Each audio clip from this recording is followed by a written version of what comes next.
আপনি কি মনে করেন ভারত আর পাকিস্তান যুদ্ধের পিছনে অন্য কোনো দেশের হাত নেই? এটা আপনার ভুল ধারণা। ভারত যে পাকিস্তানে আক্রমণ করছে এর পিছনে অনেক দেশের হাত আছে, কিন্তু সেটা গোপনে। এখানে প্রথমে হাত আছে আমেরিকার। ইসরায়েল তো আছেই প্রকাশ্যে। এখানে আমেরিকার স্বার্থ কি? আমেরিকার স্বার্থ, যখন পাকিস্তান দুর্বল রাষ্ট্রে পরিণত হবে সেখানে আমেরিকাকে বাড়তি চাপ প্রয়োগ করতে হবে না পাকিস্তানকে নিয়ন্ত্রণ করতে। সেখানে পাকিস্তান আমেরিকার সকল রকম থ্রেট তোয়াক্কা না করেই অনেক কিছু কাজ করে যায়, যেটা আমেরিকা সহ্য করতে পারে না। আবার আমেরিকা পাকিস্তানকে বয়কটও করতে পারে না, দুটা কারণে। একটা হচ্ছে পাকিস্তানের পারমাণবিক অস্ত্র, আর একটা হচ্ছে পাকিস্তানের চীনের প্রভাব।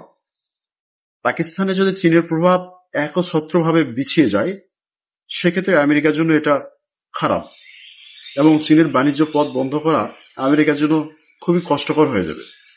আর দুইতে পাকিস্তান রাষ্ট্র ধ্বংস হয়ে গেলে সেই পারমাণবিক অস্ত্রগুলো আসলে কার হাতে যাবে? জঙ্গিদের হাতে যাবে। তাহলে সারা বিশ্ব উত্তাল হয়ে যাবে, সারা বিশ্বের জন্য এটা হুমকি স্বরূপ। তাই আমেরিকা পাকিস্তানকে একেবারে ছেড়ে দিতে পারে না। তাই কূটকৌশল হিসেবে ভারতকে দিয়ে পাকিস্তানকে আক্রমণ করিয়ে নেওয়ার পিছনে আমেরিকাই জড়িত আছে। তাছাড়া ভারত এইভাবে পাকিস্তানে আক্রমণ করার সাহস এর আগে কখনো দেখায়নি। অনেকে হয়তো মনে করতে পারে ভারত একাই এটা করছে, সারা বিশ্ব পাকিস্তানের পক্ষে আছে। এটা একেবারে ভুল ধারণা। এখানে স্বয়ং চীনও এই যুদ্ধে জড়িয়ে যাওয়ার সম্ভাবনা খুবই কম, বা আসবেও না পাকিস্তানের সমর্থনে। কারণ চীনেরও কিছু কিছু ক্ষেত্রে ভারতের প্রয়োজন রয়েছে আমেরিকাকে ট্যাকেল দেওয়ার জন্য। সেটা অবশ্যই আমি বলেছি, সেখানে মিয়ানমার নিয়ে অবশ্যই ভারতের প্রয়োজন আছে। এই অঞ্চলটাকে নিরাপত্তায় রাখতে বা নিরাপদে রাখতে ভারত এবং চীনের গুরুত্ব অপরিসীম। একে অন্যকে সাহায্য ছাড়া এটা সম্ভব না। কিন্তু পাকিস্তান ইস্যুতে অবশ্যই ভারতকে একটা খেলোয়াড় হিসেবে খেলতে হচ্ছে নিজেদের আঞ্চলিক নিরাপত্তা রক্ষার জন্য। আর সেখানে আমেরিকাকে সমর্থন দিতে ভারতের কোনো আপত্তি কখনোই নেই।